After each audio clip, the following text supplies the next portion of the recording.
Hey everybody! So I just uploaded my Vowel Teams and Diphthongs digital activity, and I'm getting a lot of questions about using this in Seesaw.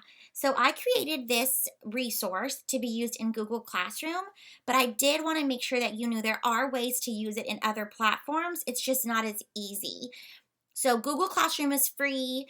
I totally suggest it, but I know a lot of your districts and schools, or even you're just more comfortable with using like Class Dojo or Seesaw.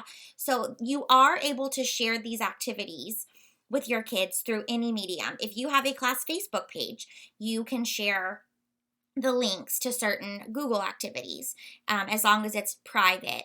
If you use Class Dojo, you can share the links. If you use Seesaw, you can also share the links, but there is a way to actually see their work. So I wanted to show you the two different options that you have for using this resource with Seesaw. Now, if you're a teacher and you have a better way of doing it, I would love to hear. Seesaw does have a Google integration. Unfortunately, the way it's set up, when the kids are using Google Slides, they're just able to see them and then like draw on them. They're not able to actually use movable pieces.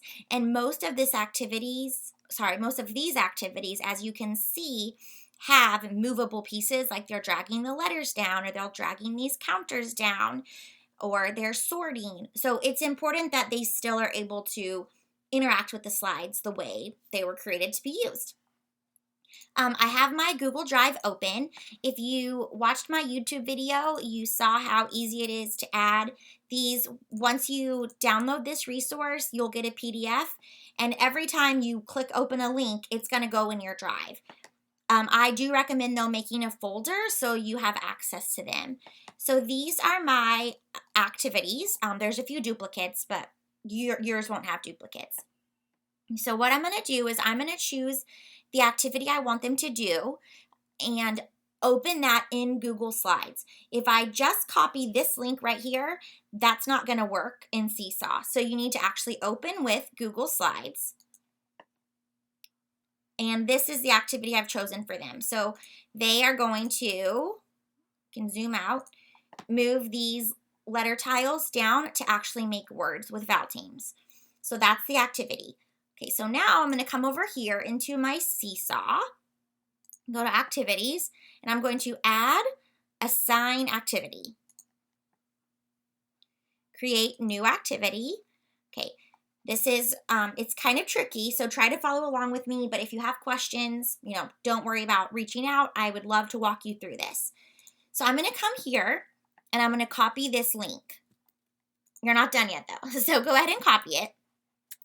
And everywhere that you see edit and then behind it. So edit, hashtag, slide equals all of this, you're going to delete. Everything after that backslash. Delete that and you're going to put copy.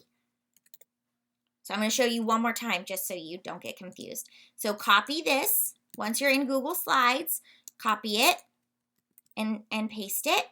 Now delete all of this, starting with the E, and put copy. That makes sure every student gets their own. Otherwise, each time student A opens it, it's going to interfere with student B's work. So you have to do that forced copy. And we're going to call this fill in the word Google Slides. Okay, they're going to go to this link. Okay, and they're going to build the words with Vowel Teams. Then the third thing they're going to do is share your work with me.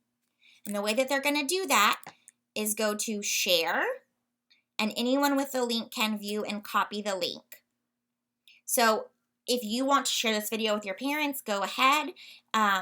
This may be something your kids are familiar with, or you could do like I'm doing and walk them through it. But they have to share the link back for you to see their work. Because of the way Seesaw has it set up, they can't interact with the slides if you don't have them use it in Google.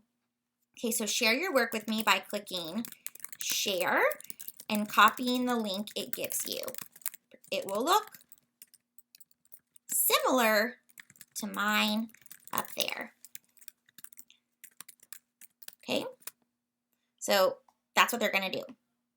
Now I'm going to save this. and assign it to everybody. There we go. So now I have assigned the activity. Now I'm going to show you what it looks like on the student side.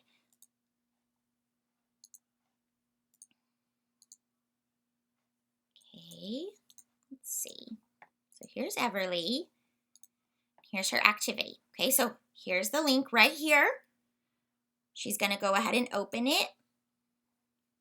It's going to make make sure that Everly's slide is just Everly's. So here's her work. She can come in, she can say, hey, balloon, beach, airplane, argue, arrow. Now she has to share it back. So she's going to share, get the shareable link, okay, and copy it.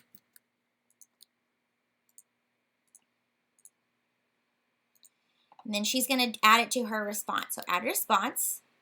It's a link.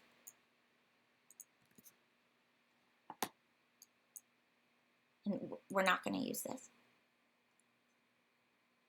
Okay, so now she has shared her work back with me. Now when I come here,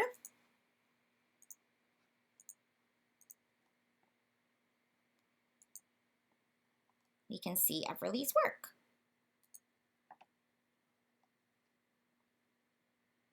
Okay, and she did such a great job, so you can see everything she did.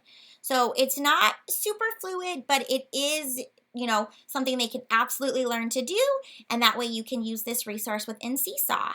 Like I said, though, if you just want them to do the work, you don't have to include number 3. They could just go to the link, use the pieces, get practice. They're at home right now, so there may be someone looking over them. There may not be. But that way they can at least get the practice that they need without you necessarily having to assess them. I hope that's helpful. I will continue to look for more workarounds so that you can use this. If you have other platforms you would like for me to try to make it compatible with, let me know. I'm happy to help. I hope everyone has a great weekend, and I will talk to you soon.